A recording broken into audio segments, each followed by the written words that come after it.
हम फिल्मों में देखते हैं उससे कितना अलग होता है असली में कमांडो की लाइफ? फिल्मों में दिखता है वो होता है 10%। 10%। कौन कौन से वेपन्स आप लोग को वहाँ पर यूज़ करने देते थे? X95 इंसास LMGs होगी, 7.62 LMG मोटार्स थे, CGRL था। अर्बन वॉरफेयर NSG ज़्यादा टफ चैलेंजिंग है, आप जंगल वॉरफेयर कोबरा? ऑपरेट करने के हिसाब से jungle warfare is tough. Hell week क्या होता है? खाना किसी टाइम देंगे, एक टाइम का खाना स्किप करवा दिया आपसे, खाना खा के रनिंग करवा दिया आपसे, और उसमें सोने नहीं देते एक हफ्ते। कौन कौन से VVIPs की सिक्योरिटी में आप रहे हैं? योगी जी, राजनाथ जी, मुलायम सिंह जी, अखिलेश यादव जी और मायावती जी, और इवन जो ट्रम्प आए थे, जो आगरा वाला विजिट था वो मेरे उसमें हुआ था। आपकी अंडरस्टैंडिंग नक्सलिज्म को लेकर के क्या थी पहले, फिर जब आप ग्राउंड पे गए हो, now you have to fight with that, इसमें क्या डिफरेंस आया? पहले कुछ लोग आइडियोलॉजी के लिए फाइट कर रहे थे, और जो 19 तक जो आखिरी में जिनसे हमारा एंगेजमेंट हुआ वो मोर ऑफ एक्सटॉर्शन टाइप्स हो गए थे। कभी भी आप किसी नक्सली से मिले? बातचीत वाला ऑप्शन तो होता ही नहीं है, हमारे सामने जो आएगा वो तो मारा जाएगा। कई बार नक्सली सरेंडर भी करते हैं। अगर आपको कोई सरेंडर ही कर रहा है तो हमें मत भेजो। आप लोग के ऊपर कभी हमला हुआ? कोबरा के ऊपर एम्बुश नहीं हुआ है। नक्सली एरिया में ऑपरेट करने का सबसे चैलेंजिंग पार्ट क्या है? आप जंगल में ऑपरेट करने जा रहे हैं, तो रास्ते में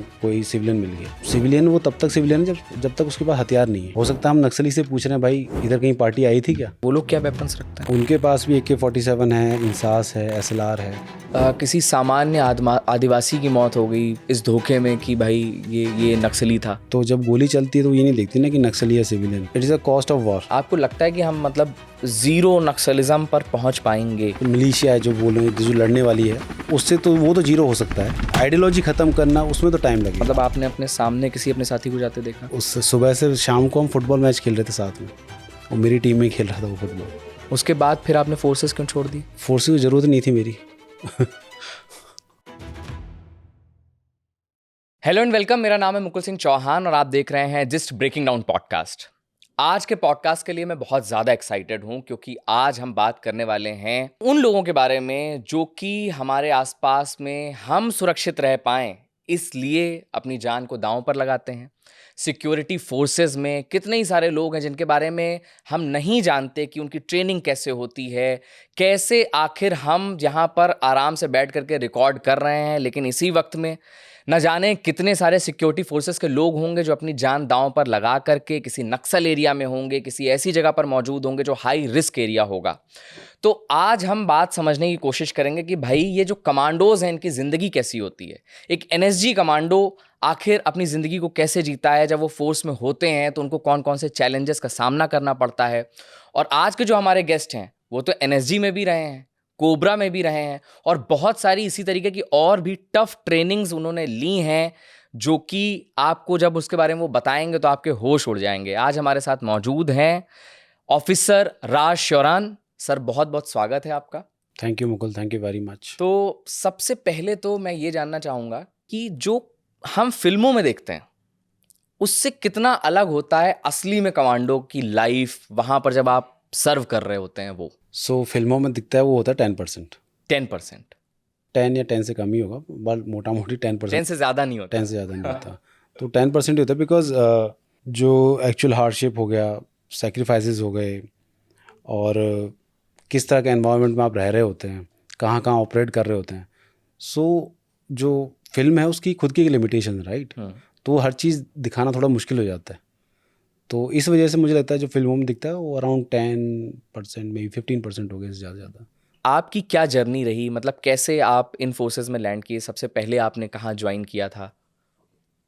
आई am engineering graduate, 2010 batch, and उसके बाद job, private job, then north India में जो मेंटलिटी है सरकारी जॉब के लिए कि भाई सरकारी नौकरी होनी चाहिए, सरकारी नौकरी होनी चाहिए। तो मेरी फैमिली में वही था कि भाई, हम मेरे फादर आर्मी में थे, बट वो ऐसा कुछ नहीं था कि भाई तुम्हें फ़ौज में जाना है, ऐसा कभी नहीं था। ना मेरा खुद का था, दबाव नहीं था कोई? ऐसा कोई वो नहीं था, बस ये था कि जहाँ भी जाओ ऑफिसर बन जाना, दैट्स इट, इतना ही था। So started preparing for government exams. 11 में शुरू किया, 11 में कोई एग्ज़ाम कोई क्लियर कुछ नहीं हुआ। मतलब मैं आपको इसलिए बता रहा हूँ कि ताकि लोगों को पता चले कि हर चीज़ ऐसा नहीं होता है कहीं हाथ लगाए सक्सेस ही मिलती है, पहले फेलियर्स भी मिलते हैं। तो 11 में कोई एग्ज़ाम क्लियर नहीं, 12 में 2-3 एग्ज़ाम एकदम से क्लियर हुए, जिसमें एक CDS भी था। तो CDS के लिए SSB देने गया, SSB दिया, ऑल इंडिया 6 रैंक भी आया उसमें। एसएसबी में ऑल इंडिया 6 रैंक आई। हाँ CDS में अच्छा। OTA के लिए, तो 6 रैंक था। फिर एकेडमी पहुँचे, वहाँ से मेडिकल ग्राउंड्स पे आउट हो गए। फिर उसी एकेडमी जाने से पहले, SSB देने से पहले एक्चुअली मैं अपना CAPF का 2012 वाला एग्ज़ाम लिख कर गया था। CAPF क्या है? Central arm police force UPSC exam लेती है जो ग्रुप ए ऑफिसर्स का होता है। सो एग्ज़ाम लिख कर गया था, तो जब एकेडमी से बाहर आया उसका रिज़ल्ट आ गया था कि आपको फिज़िकल्स के लिए मेडिकल के लिए जाना है। तो मेडिकल फिज़िकल वगैरह दिया, सब क्लियर हो गया। फिर इंटरव्यू हुआ UPSC में, वो क्लियर हुआ। फिर मेरिट में finally made it to merit list. तो उसके रिज़ल्ट आने के करीबन 10 महीने बाद हमें ज्वाइनिंग आई हमारी। तो उस टाइम फिर मैंने 1 साल IIT रुड़की में काम किया as a project, as research में था मेरा। तो 1 साल IIT रुड़की रहा, वहाँ कॉलेज लाइफ फिर से जी मैंने। फिर उसके बाद मैंने 14 में ज्वाइन किया एकेडमी। तो 1 साल ट्रेनिंग किया, फिर वहीं से फिर मैंने कोबरा के लिए वॉलंटियर कर दिया। अच्छा। सो इस तरीके से आई लैंड अप। तो आपने central arm police force join किया, जिसके थ्रू आपको सबसे पहली पोस्टिंग कहाँ पे मिलती है, क्या मिलती है? सो सेंट्रल आर्म CAPF में मुझे CRPF मिला मुझे। अच्छा, और क्या क्या, मतलब CAPF थोड़ा सा समझाइए कि CAPF में और क्या क्या होता है? जो UPSC CAPF का एग्ज़ाम होता है उसमें 5 फोर्सेज आती हैं। अच्छा। CRPF, BSF, ITBP, SSB and CISF। Okay. तो आपको इसमें से CRPF मुझे मिला? CRPF मिला। तो या आप चूज करते हो या फिर अपनी प्रेफरेंस रैंक? देते हो। अच्छा, अपनी प्रेफरेंस है। तो जहाँ तक मुझे ध्यान है, मैंने CRPF ही मेरा फर्स्ट प्रेफरेंस था, तो मुझे वही मिल गया था। ठीक है। तो एकेडमी ज्वाइन किया, और एकेडमी से मेरी जो पहली, मतलब मैंने वॉलंटियर किया था कोबरा के लिए, तो जो मुझे यूनिट मिली थी वो थी झारखंड बेस्ड। अच्छा। तो वहाँ पर कोबरा प्रोवेशन वगैरह किया, हमने ट्रेनिंग की। उसके बाद कोबरा है क्या ये? Cobra is basically acronym that stand for commando battalion for resolute action. अच्छा। हाँ, तो बेसिकली ये स्पेशलाइज यूनिट है जो एंटी नक्सल ऑपरेशंस वगैरह में जंगल वॉरफेयर में डील करती है। तो जो उनकी टैक्टिक्स और मॉडस ऑपरेंडी है, तो वो जंगल वॉरफेयर वाली है। तो कैसे गुरिल्ला वॉरफेयर में काम करना है, कैसे एंटी गुरिल्ला वॉरफेयर टैक्टिक्स अपनानी ताकि आप एनिमी के नज़दीक से नज़दीक पहुंच के उसको मैक्सिमम नुकसान दे सको, उस तरीके से। तो आपको मतलब CRPF मिला, CRPF के बाद ही आपको डायरेक्टली कोबरा मिल गया? मिला नहीं, मैंने वॉलंटियर किया। वॉलंटियर उसके लिए वॉलंटियर करना पड़ता है, क्योंकि वो तो स्पेशलाइज यूनिट होती हाँ, होगी यस एक, यस है यस। ना?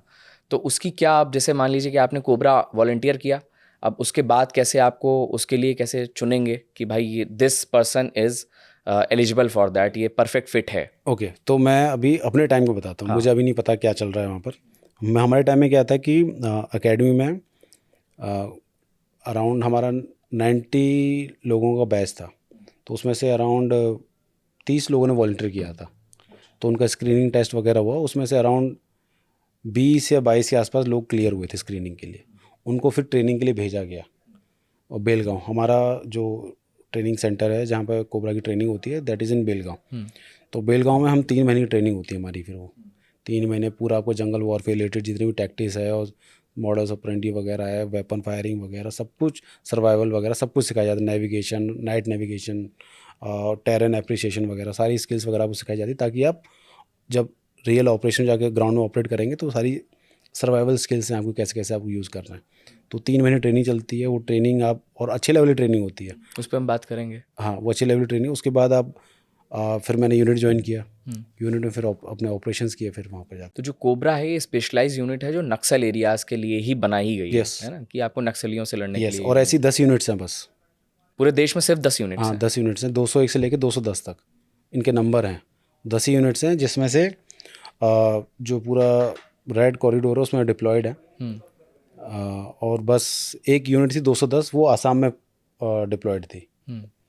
मैं अपने टाइम का बता रहा हूँ। क्या पूरा आपका मॉड्यूल जो डिज़ाइन होता है वो कैसा होता है कि आपको सिर्फ दौड़ाना है? नहीं, उसमें बहुत सारी डिफरेंट एक्टिविटीज़ होती हैं। कि सुबह PT हो गया, PT में हो सकता है कि आपका 10 km रन है, हो सकता है कि आपको BPT है जो बैटल लोड, मतलब 7-8 kg वेपन के साथ ट्रेनिंग रनिंग होती है, वो है।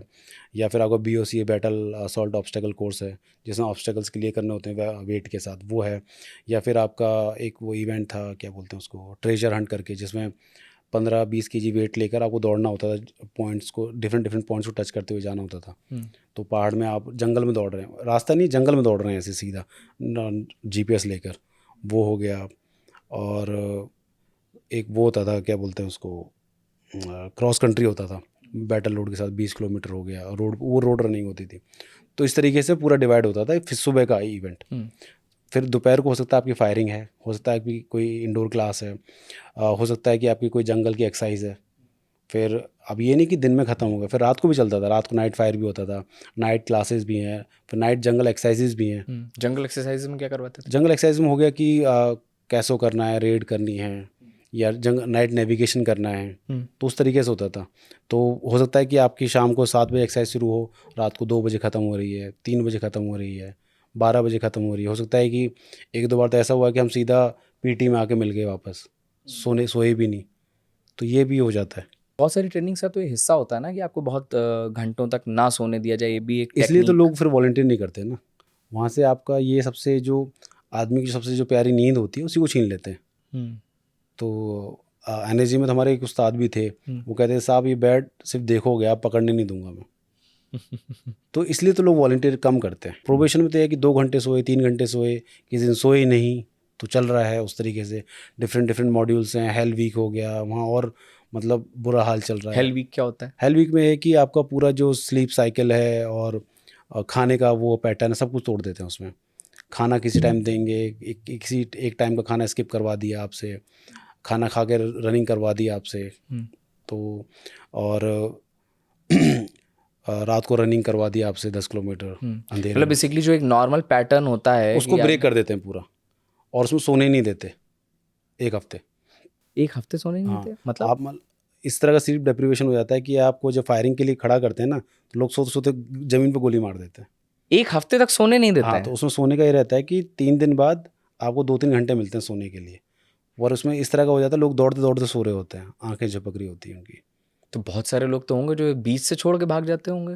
नहीं, बीच से वैसे नहीं छोड़ते, कुछ लोग गिव अप भी कर देते हैं, कुछ लोग को इंजरी हो जाती है। Injury is one of the major factor जिस वजह से लोग बाहर हो जाते हैं। गिर गए या कुछ ट्विस्ट हो गया, एंकल में चोट लग गई, तो इस तरह के इश्यूज़ रहते हैं। अगर मान लीजिए किसी की चोट वोट लग जाए तो फिर उसकी जिम्मेदारी कौन लेता है? वो इंडिविजुअल खुद की है, उसने खुद वॉलंटियर किया है ना, आसान नहीं है। तभी तो लोग जाते नहीं है। कौन कौन से वेपन्स आप लोग को वहाँ पर यूज़ करने देते थे? वेपन्स जो कोबरा का प्रोफाइल था, मैक्सिमम तो 70% तो AK-47 ही थी। अच्छा। हाँ, बीच हमारे पास X-95 भी थी, जो टैवर देखी होगी स्पेशल फोर्सेस के पास। टैवर थोड़ी बड़ी होती है, X-95 थोड़ी छोटी, सेम वही होता है, डिज़ाइन वही होता है, थोड़ी छोटी हो जाती है वो भी थी। और इंसास भी थी, कुछ LMGs हो गई, 5.56 LMG हो गई, 7.62 LMG भी थी, मोटार्स थे, CGRL था। ये सब यूज़ करने सिखाए जाते हैं वहाँ पे? हाँ, सब यूज़ करना सिखाया जाता है, सब आप लेके जाते हो ऑपरेशंस में। ऑपरेशंस में भी लेके जाते हैं, ऑपरेशंस में फायर भी करते हैं ज़रूरत पड़ने पर, और स्नाइपर राइफल भी लेके जाते हैं आप, तो वो भी है, that is also part of team. इन 3 महीनों में आपने हेल वीक क्रॉस किया, अपने नींद पैटर्न को तोड़ा, अपने इतनी खतरनाक ट्रेनिंग की, कभी ये नहीं आया कि यार छोड़ते हैं, ये कहाँ ही क्यों ही कर रहे हैं? देखो, मैं बोलूँ कि नहीं भाई मैं सुपर कमांडो था, तो ऐसा नहीं है। देयर आर मोमेंट्स जब लगता है कि यार तू क्या कर रहा है यार, क्यों दौड़ रहा है, मतलब एक लो पॉइंट आता ही है। तो ऑब्वियसली मतलब मेरे साथ तो हमेशा हर ट्रेनिंग में ऐसा हमेशा ही होता, चाहे एनएसजी हो गया, ग्राउंड्स हो गया, कोबरा हो गया, लगता था क्यों कर रहा है, छोड़ दे। फिर दिमाग को समझाते थे कि हाँ भाई तूने वॉलंटियर किया है। तो मतलब कुछ मतलब क्या ऐसा क्या मतलब क्या मैकेनिज्म होता है, क्या आपको फोर्स मतलब करता देखो सबके लिए अपना अपना हो सकता है। मेरे लिए ये था कि भाई देख, फर्स्ट ऑफ ऑल तूने वॉलंटियर किया है, फिर आप वॉलंटियर किया क्यों है।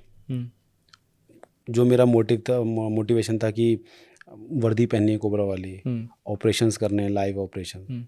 तो अगर वही वो चीज़ आपको चाहिए तो भाई मतलब इसलिए कि आपको IIT में जाना है तो पढ़ना तो पड़ेगा। तो वो है। कैसी वर्दी होती है? वर्दी डिजिटल पैटर्न में, अब तो खैर सबके पास डिजिटल पैटर्न आ गया है, but Marcos was the first one जो ग्रे पैटर्न पहनते थे डिजिटल वाला। उसके बाद cobra was the second one जिनके एक्चुअली फर्स्ट वन जिनके पास ग्रीन में आपने US मरीन्स का देखा होता ग्रीन डिजिटल पैटर्न, तो वो कोबरा के पास था फर्स्ट, सबसे पहले कोबरा के पास आया था। अच्छा। तो वो अलग ही वर्दी थी उस टाइम पर। तो फिर उसके बाद क्या ये एक डिफरेंशिएटर बन जाता है वहाँ पर, मतलब जो आपके साथ के लोग होंगे, दोस्त भी होंगे जो नहीं हुए और फिर आप हो गए, तो क्या वो एक डिफरेंशिएटर वहाँ पर होता है कि अरे यार ये कोबरा है, ऐसा होता है? क्योंकि हमें तो नहीं पता। नहीं बिल्कुल होता है। बैचमेट्स हैं तो देखो, बैचमेट्स हैं तो वो तो गाली देते हैं, उनको तो कोई फ़र्क नहीं पड़ता, तो कोबरा है कुछ भी सही। But when it comes to a normal, उसमें कि आप जा रहे हो कि मुकुल बैठा है, मैं बैठा हूँ, मुकुल कोबरा से है, मैं नॉर्मल सीआरपीएफ से हूँ, तो ऑब्वियसली इट गिव्स एक ऑल टुगेदर डिफरेंट इंप्रेशन कि वो कोबरा वाला है। बिकॉज ऑब्वियसली वो मिलना भी चाहिए, बिकॉज अलग से आप काम भी करते हैं, अलग से ट्रेनिंग भी है आपकी, और आपका जो नेचर ऑफ वर्क है, जो रिस्क आप जिस रिस्क में आप एनवायरनमेंट में काम करते हो, ऑल टुगेदर अलग है। तो इस वजह से एक अलग से वो ऑरा, जो सो कॉल्ड ऑरा की आप बात कर रहे हैं, वो रहता है। और मैक्स ऑरा मैक्स, हाँ, वो रहता है। फिर आपकी ट्रेनिंग हो गई। अब ट्रेनिंग में आपको ये बता दिया गया कि भाई एक गोरिल्ला, क्योंकि आपको नक्सल एरियाज़ में जाना है और नक्सल एरियाज़ में ज़्यादातर इसी तरीके से आपको ट्रेन करके भेजा जाता है, तो आप फिर ग्राउंड पे पहुँचे। ग्राउंड में आपको कहाँ पर भेजा गया? मैंने I started operating in Jharkhand. अच्छा, कौन से साल में आप कोबरा रहे थे? मैं 15 से 19। 15 से 19। अच्छा, तो आप जब झारखंड में पहुंचे तो फिर क्या कितना अलग था आपकी अंडरस्टैंडिंग नक्सलिज्म को लेकर के, क्या थी पहले? फिर जब आप ग्राउंड पे गए हो, now you have to fight with that, इसमें क्या डिफरेंस आया, क्या क्या अंडरस्टैंडिंग बनी आपकी? सो जो पहले अंडरस्टैंडिंग थी वो थी बुकिश, और कह सकते हो थियोरेटिकल टाइप्स में, बट वहाँ पर जाके देखा कि थोड़ी से, हाँ, पर आप ये देखें कि जो नक्सल था 2014-15 में और 2019 तक वो चेंज हो गया था उसमें। पहले कुछ लोग आइडियोलॉजिकली फाइट कर रहे थे, और जो 19 तक जो आखिरी में जिनसे हमारा एंगेजमेंट हुआ, वो मोर ऑफ एक्सटॉर्शन टाइप्स हो गए थे। तो इस तरह का हो गया। बाकी ये है कि बीइंग लोकल, वहाँ ग्राउंड पे रहते हैं, तो उनकी ग्राउंड का एप्रिसिएशन ज़्यादा अच्छा है, अच्छा लड़ते भी हैं वो। बट ये है कि when it comes to encounter with cobra, तो फिर कोबरा उनको अच्छा जवाब देती है। और आप देखेंगे कि जो गवर्नमेंट का ये जो 31 मार्च से पहले जो भारत नक्सल मुक्त भारत वाला जो अभियान है, उसमें cobra has played a very significant role. मैं इसलिए आपको बता रहा हूँ कि इवन मेरा खुद का ही कोर्समेट है, उसने अभी 16 नक्सलियों को मारा था। तो cobra has played a very important role in curbing the men. I am not saying कि जो और फोर्सेस थी उन्होंने कुछ नहीं किया, बट आई एम सेइंग कि मेजर एक जो होता है ना कि भाई एकदम मेजर पार्ट, मेजोरिटी वाला पार्ट, तो कोबरा ने बहुत इंपॉर्टेंट रोल प्ले किया है। अच्छा, कोबरा कब बनाई गई? ये 2008 में रेज होना शुरू हुई थी। अच्छा, 2008 में हाँ, यूनिट बनी। 2008 में रेज होना शुरू की थी, और 2009-10 तक सारी 10 बटालियन रेज हो गई। 9-10। अच्छा, जब आप ट्रेनिंग का पार्ट बता रहे हैं, तो देखिए एक टेररिस्ट से लड़ना एक बहुत अलग टास्क है, लेकिन जब कोबरा जैसी जो वो हैं जिनको अपने ही यहाँ पे मतलब नक्सलियों से लड़ना है, तो इसमें क्या आपको तैयार करने के अलावा क्या आपको अलग तरीके से आइडियोलॉजी के थ्रू भी तैयार किया जाता है? क्या ये भी टेक्निक सिखाई जाती है कि भाई ये कौन है, नक्सलिज्म क्या है, क्या इन सब चीज़ों की भी कोई ट्रेनिंग कोई देता है आकर के? कोई सॉफ्ट ट्रेनिंग टाइप भी होती है क्या? देखो, एक चीज़ मैं बताता हूँ आपको कि लेट्स से मुझे मुकुल से लड़ना है, तो अगर मुझे मुकुल के बारे में पता ही नहीं होगा सब कुछ, इट मीन्स कि मुझे एनिमी के बारे में पता ही नहीं है सब कुछ, तो अल्टीमेटली मैं कहीं ना कहीं तो उससे पीछे पिछड़ ही जाऊंगा। तो इसलिए जब आपकी ट्रेनिंग होती है तो आपको सारे फैसेट्स बताए जाते हैं उसके, कि इनकी आइडियोलॉजी ऐसे, ये सोचते हैं, इस तरीके से लड़ते हैं। उनकी लड़ने का तरीका भी उनको हमें बताया जाता है कि इस तरीके से लड़ते हैं। ये तभी आपसे लड़ेंगे जब इनको लगेगा कि इनका पलड़ा भारी है, अदरवाइज इनको लगेगा कि नहीं, ये they are at a inferior position, तो नहीं लड़ेंगे वो। तो अल्टीमेटली वही है ना कि भाई मुझे किसी एनिमी से जाके लड़ना है, उसी के एरिया में लड़ना है, तो मुझे एनिमी की मॉडल्स ऑपरेंडी, उसकी टैक्टिक्स, उसके टाइप ऑफ वेपन, किस तरह का वेपन यूज़ करता है, कितनी उसकी स्ट्रेंथ रहती है, तो सब के बारे में मुझे पता होना चाहिए। मैं अनप्रिपेयर्ड होकर जाऊँगा तो मीन्स कि मैं फुली, मतलब मैं अपने आप को मतलब जोखिम में डालने वो वाला काम हो जाएगा। तो ये है, तो वो भी ट्रेनिंग वो होता है। क्या आपने कभी भी आप किसी नक्सली से मिले हैं? कभी एनकाउंटर हुआ है?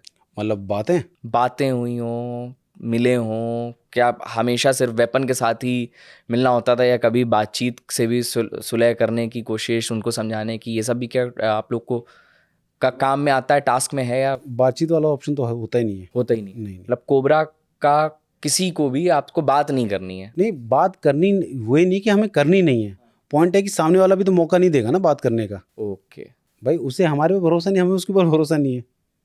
वहाँ तो ये है ना कि जिसने पहली गोली चलाई वो जीतेगा, मतलब उसके पास एडवांटेज है, नॉट जीतेगा बट उसके पास एडवांटेज है। रही बात कि कभी नक्सली से मिले हैं, नहीं मिले, तो हाँ, देयर इज़ अ पॉसिबिलिटी हम मिले होंगे, बिकॉज कि प्रॉब्लम क्या रहता है कि जंगल में, कि आप जंगल में ऑपरेट कर रहे हैं, जा रहे हैं, तो रास्ते में कोई सिविलियन मिल गया।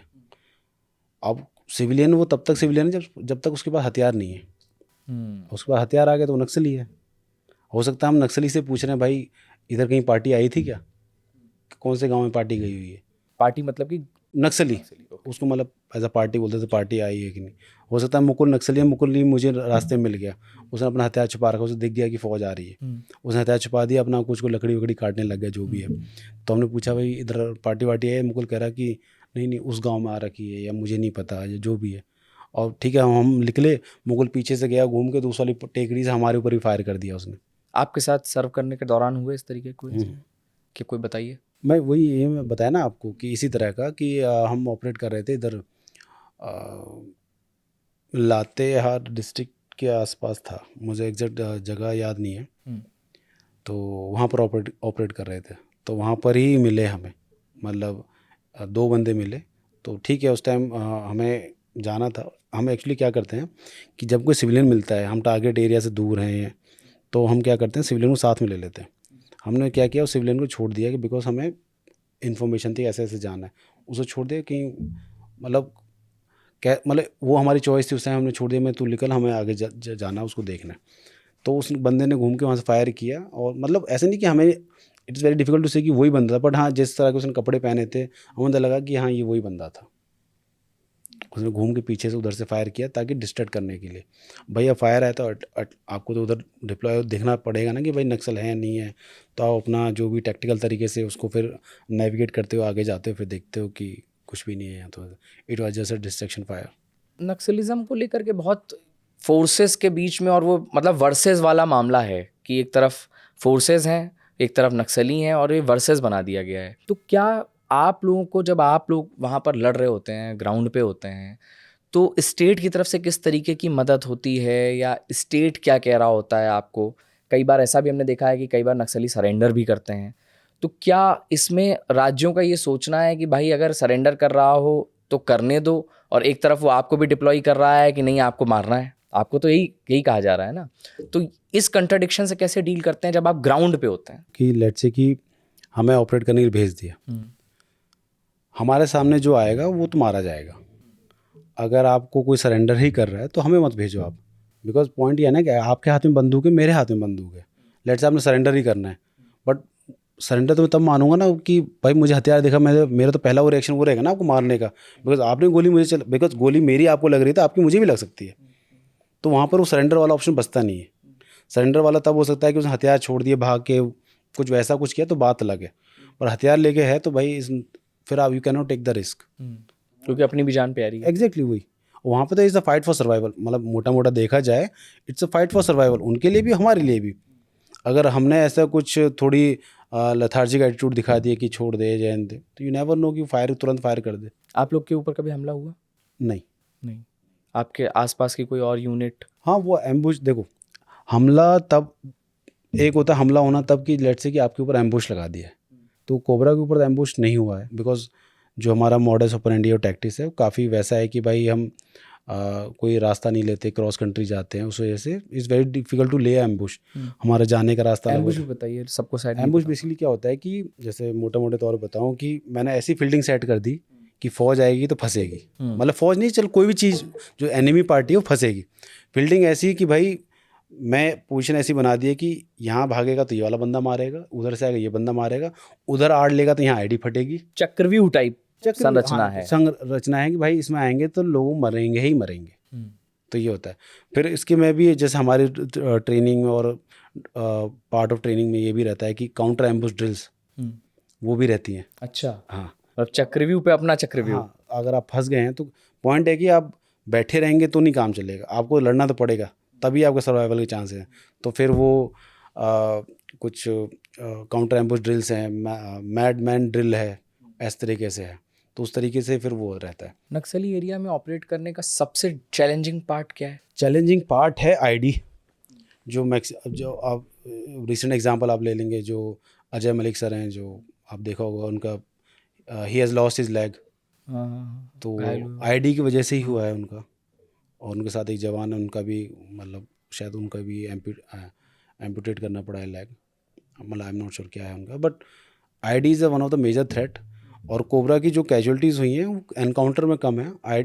नहीं, जो एक्चुअली जो ओवरऑल फोर्सेस की जो क्या कहते हैं जो कैजुअलिटीज़ हैं वो आईडी से ज़्यादा है, क्योंकि जब कांटेक्ट एस्टेब्लिश होता है तो टैक्टिक्स इतनी अच्छी है कि वैसे कैजुअलिटी होना बहुत मुश्किल है।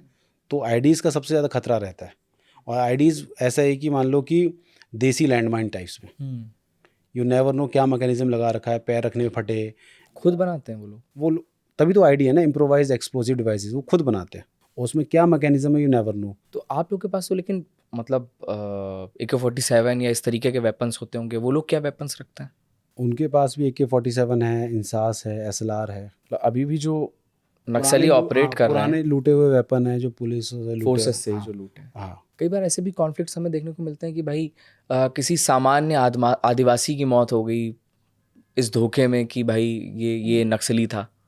सो देखो, it is a cost of war, ठीक है। और जब लेट्स से कि मान लो दो पार्टियों के बीच लड़ाई हो रही है, एक नक्सल है, एक फौज है, और कोलेटरल डैमेज होने के चांसेस तो रहते हैं हमेशा। तो जब गोली चलती है तो ये नहीं देखते ना कि नक्सली या सिविलियन।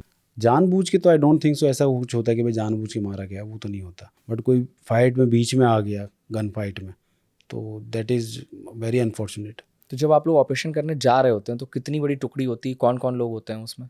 उसमें क्या होता है कि टीम्स में ऑपरेट करते हैं, और एक टीम की स्ट्रेंथ, जो ऑपरेशन स्ट्रेंथ है, हमारे टाइम में 20 हम लोग लेके जाते थे।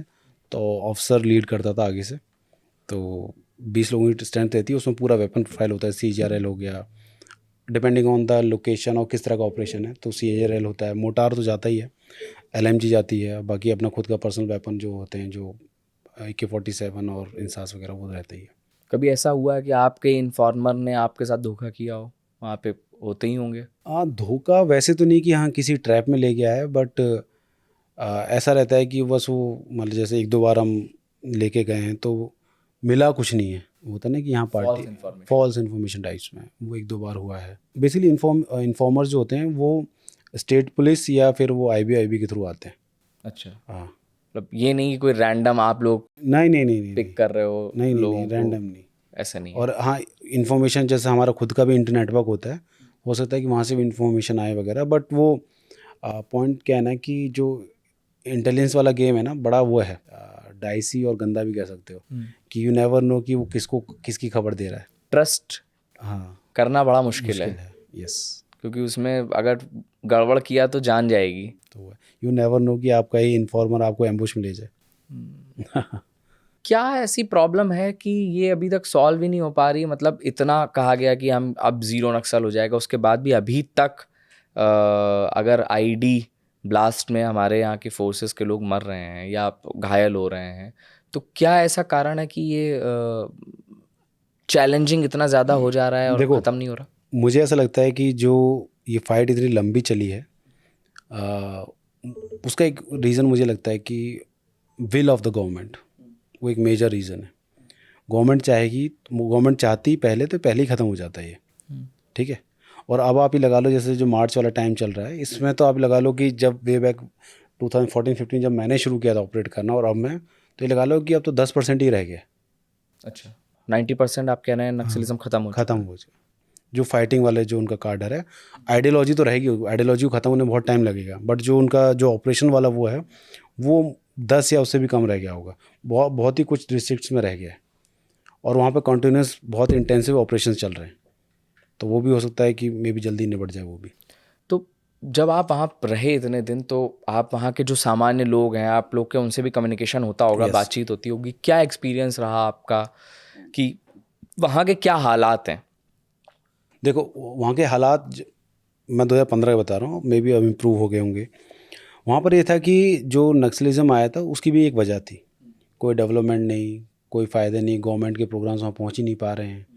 अब बेसिक वो नहीं है, फैसिलिटीज़ नहीं है। मैं ये नहीं कह रहा कि बहुत बड़े सुपर स्पेशलिटी हॉस्पिटल हों, सड़क नहीं है। मुझे से कि हम तो ऐसे ऐसे गाँव में गए हैं कि जहाँ जाने के लिए रास्ता ही नहीं है, मतलब कच्चा रास्ता भी नहीं है। आप ऐसे ऐसे निकल के कहीं से जा रहे हो, कच्चा रास्ता भी नहीं? कच्चा रास्ता भी नहीं है। मैं दैट्स आई एम सेइंग, कच्चा रास्ता भी नहीं है। ऐसी ऐसी जगह थी, अब पता नहीं है या नहीं, I don't know, may be बन गए हों। सो एक कहता ना कि एक वैक्यूम था, पावर का वैक्यूम था, वो नक्सलियों ने वो फिलअप कर दिया, तो लोकल लोग वहाँ के उनके साथ हो गए। तो कुछ फिर लेटर ऑन धीरे धीरे फोर्सेस ने काम करना शुरू किया, फिर लोगों को भी रियलाइज़ हुआ, बिकॉज ऐसा नहीं कि नक्सली अच्छे ही थे कि उन्होंने कुछ गलत काम नहीं किया, उन्होंने लोगों को मारा भी है, गले काटे हैं लिटरली, उस तरह के काम हो, जबरदस्ती लोगों को भर्ती किया अपने साथ, कार्टर में मिलाया है। तो नथिंग इज़ फेयर, मैं बताया ना कि लव एंड वार, तो उस तरह की ऐसा नहीं कि वो सब दूध के धुले हैं कि भाई वो किसी कॉज, बहुत अच्छे कॉज के लिए लड़ रहे थे। तो धीरे धीरे उन लोगों को, ट्राइबल्स को भी रियलाइज़ हुआ कि नहीं यार, मतलब ये भी ठीक नहीं है। फिर कुछ लोग न्यूट्रल हो गए, कुछ ऐसे गांव थे जो they are very staunch supporter of Naxali, तो उन गाँव के लेट्स से कि कभी आसपास कभी ऑपरेशन होता था, बड़ी दिक्कत हो जाती थी वहाँ पर कि बिकॉज सपोर्टर्स हैं तो वही आगे आ जाते थे, वहाँ तो पहुँचने नहीं देते थे। तो इस तरह की दिक्कत रहती थी वहाँ पर। जब आप उन लोगों से कम्युनिकेट करते थे तो क्या पता चलता था, मतलब do they hate you guys? जो सपोर्टर वो तो हेट ही करेगा, और जो नॉर्मल है वो तो कहता है कि सर हम तो फंसे हुए हैं, सैंडविच बन गए हैं आप और फौज के और इनके बीच में। हम आपकी हेल्प करते तो वो मारते हैं, हम उनकी हेल्प करते तो आप मारते हो।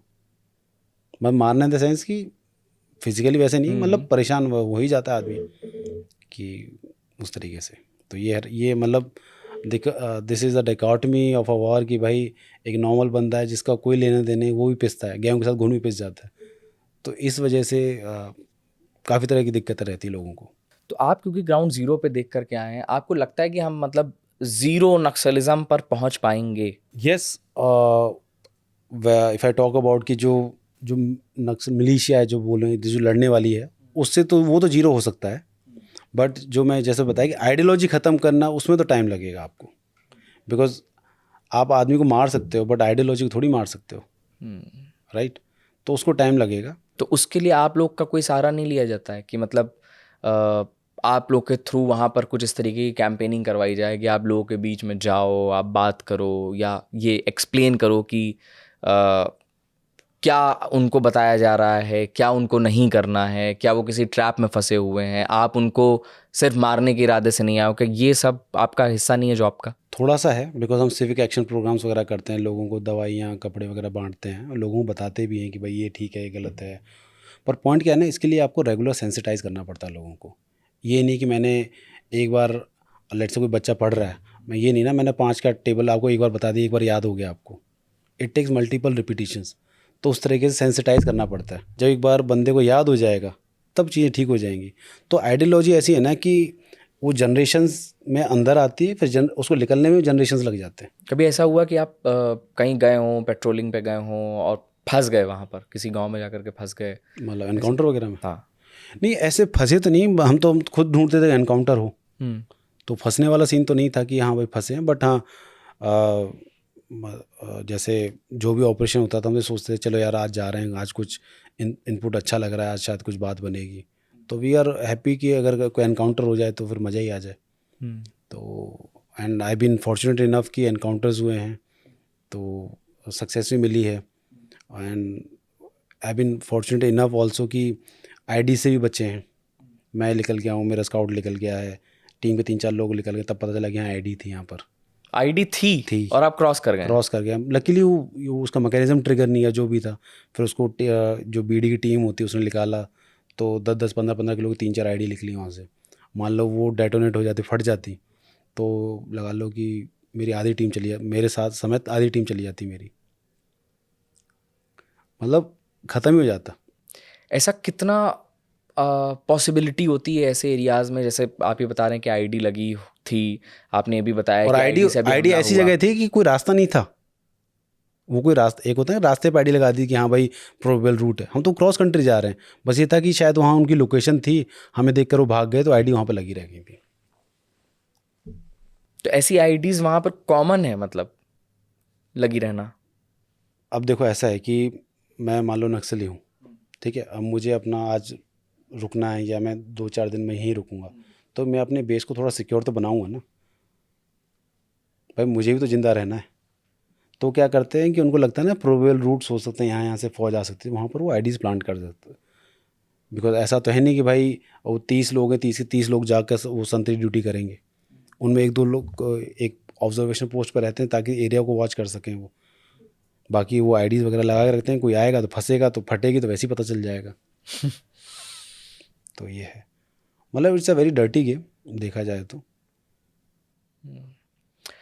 तो आपने कोबरा सर्व किया, फिर उसके बाद आपने एनएसजी में भी सर्व किया, सो क्यों ये स्विच क्यों किया पहले? तो स्विच का क्या रहता है कि कोबरा का भी ना एक लिमिटेड टेन्योर है, उसके बाद आपको वापस जाना होता है, या तो आप सीआरपीएफ में जाइए या फिर कोई डेपुटेशन आया है तो वहाँ जाइए। कितने कितने साल का है कोबरा का टेन्योर?